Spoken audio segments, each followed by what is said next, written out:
vamos seguir agora para o S30. Dow Jones também, essa sexta foi lindo, tá? Movimentação de payroll foi, assim, maluca, mas assim, ó, tá até aqui.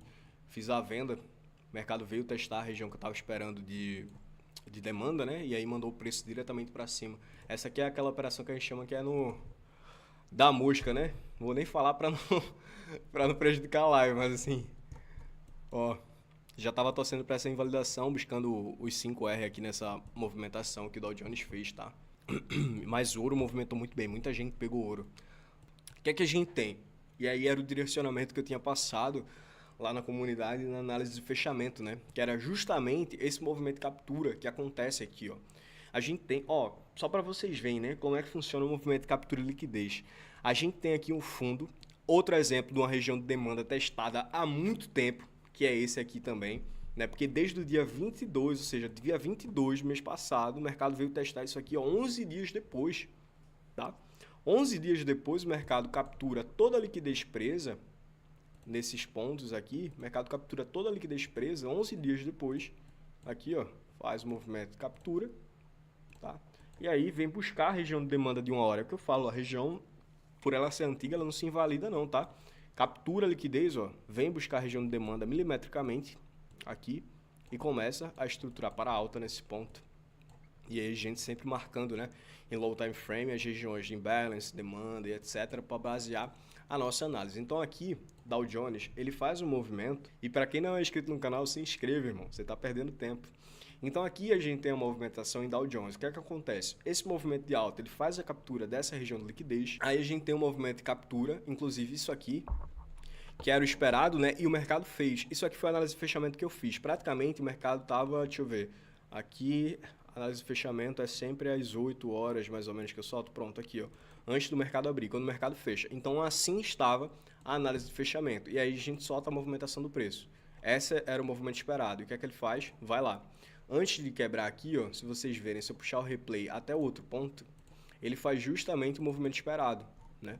Que era isso aqui de fato, era vir uma correção, fazer um movimento de toque na demanda e mandar para cima. Então, olha, é porque o movimento fica longo aqui, né? Mas foi praticamente isso aqui, ó, o movimento e aí a continuação de mercado pós-toque nessa região de demanda. E aí, depois que isso acontece, o que é que a gente tem no mercado? Um movimento de captura de liquidez. E aí, isso aqui, pessoal, foi na notícia, tá?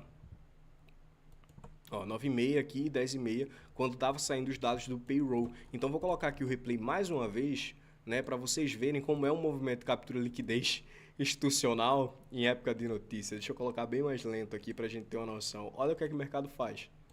Vocês viram isso? Olha a movimentação de captura. Fica claro a atuação institucional nesse ponto aqui. Fica muito claro. Deixa eu colocar isso no 15 minutos aqui. Tá? 3 vezes, pronto. Olha essa movimentação. Captura a liquidez e manda o mercado para cima no mesmo, para baixo no mesmo momento. Então captura, o mercado manda na direção contrária. Isso aqui é um movimento de captura de liquidez, tá? Pô, obrigado, Camila. Obrigado, muito obrigado. Boa noite, Caio. Como é que tá, irmão? Então aqui o mercado ele vem, né, testa a região de demanda aqui dos 30 minutos e mitiga ela, captura a liquidez em cima, manda para baixo. Ao mandar para baixo, o que é que o mercado faz? Testa essa região aqui de demanda anterior, tá? Que é todo esse range de acumulação que a gente tinha aqui, junto com essa região de order block aqui de 1 hora, tá? Se a gente for puxar aqui e organizar direitinho, essa era a região de order block de 1 hora, que foi a vela contrária antes dessa grande movimentação de alta aqui, tá? Então a gente tem praticamente essa movimentação.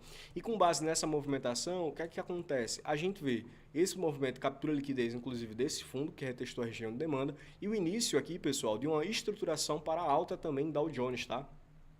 Isso aqui no gráfico de 1 hora é o que eu vejo. O que é que a gente pode ter aqui? A gente pode ter, de fato, uma continuação nessa tendência aqui de alta, principalmente porque a gente tem um ponto de ineficiência no mercado, tá? Que é a região de ineficiência, a famosa imbalance que a gente fala, né? Então a gente teve um grande movimento de ordens vendedoras no mercado. O que é que falta? A ineficiência de quê? De ordens compradoras. Então assim, o mercado ele tende a vir testar novamente essas regiões aqui para fechar toda essa ineficiência, principalmente acima da região de 50% desse range, tá? Então, se eu for pegar a ineficiência completa aqui, que seria toda essa vela, a gente vê que o mercado está passando pelo fair value, que é o que fair value? Seria o equilíbrio, um preço justo, ou seja, está no 50% do movimento de ineficiência e ainda não chegou no principal movimento, que seria o quê? Essa região acima de 50%, que o mercado está indo testar agora. Então, a região acima de 50% seria uma região que a gente vai observar como uma imbalance de supply, ou seja, uma ineficiência aqui da região de oferta,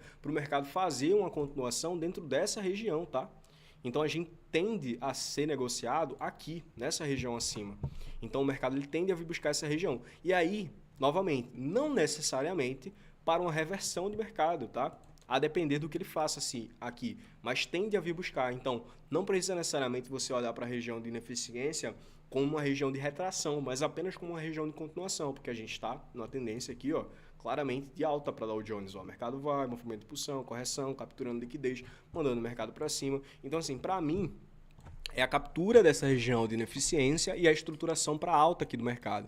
Se eu entendo que a estruturação aqui é para alta, o que é que eu vou buscar? Aqui a gente tem um order block, né, de 1 hora, mas esse order block ele já foi mitigado, a gente teve bastante negociação nesse ponto. Aqui, ó, já no 30 minutos, a gente tem uma região de order block que ainda não foi mitigado, o preço ainda não voltou a testá-lo. Arriscou a testar, inclusive arriscou a testar formando o que aqui para gente? Liquidez. O que é isso que a gente chama no mercado? Inducement.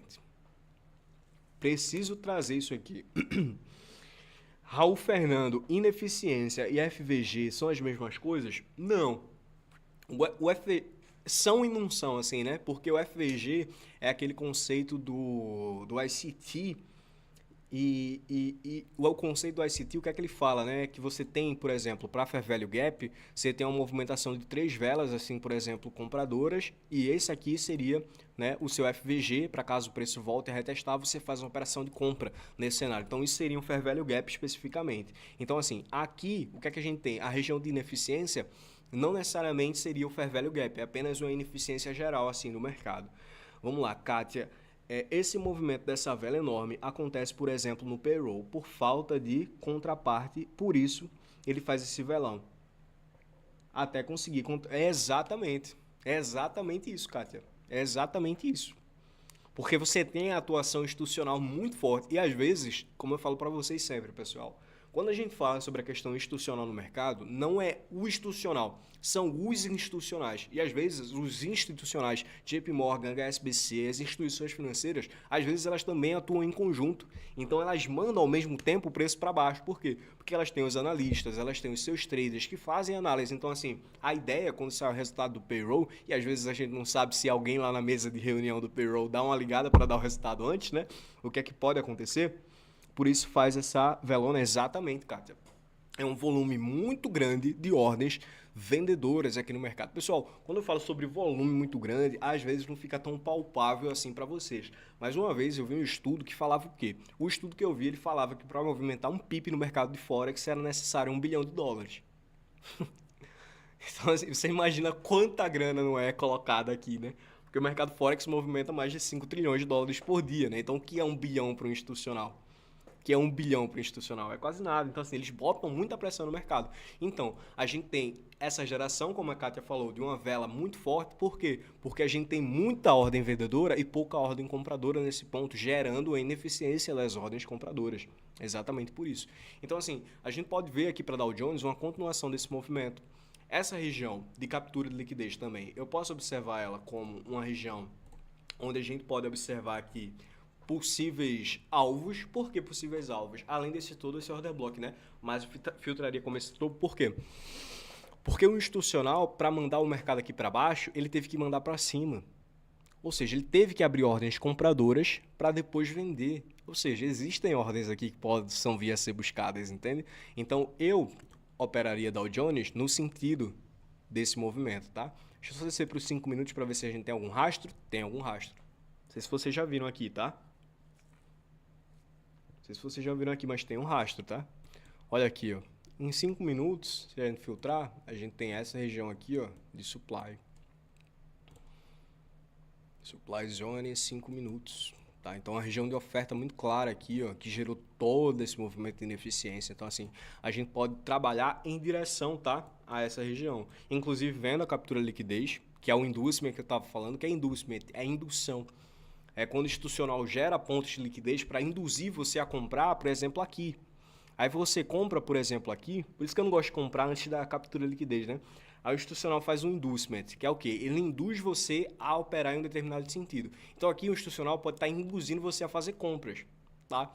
E aí o que é que acontece? O mercado vai, liquida, volta a testar a região de demanda e aí sim manda para cima, entende? Então por isso que às vezes vocês veem, eu faço uma movimentação e eu sempre marco o meu POI antes abaixo, por exemplo, aqui no caso, de uma região de captura, para esperar a liquidez ser capturada e aí sim me posicionar numa posição, porque depois da captura a gente tem uma valorização ou desvalorização absurda dos preços do ativo, tá? Então isso aqui pode ser um inducement, tá? Uma indução institucional para você abrir compras nesse ponto e aí ele vir capturar. Mas isso a gente só pode ver com determinado do passado tempo, né?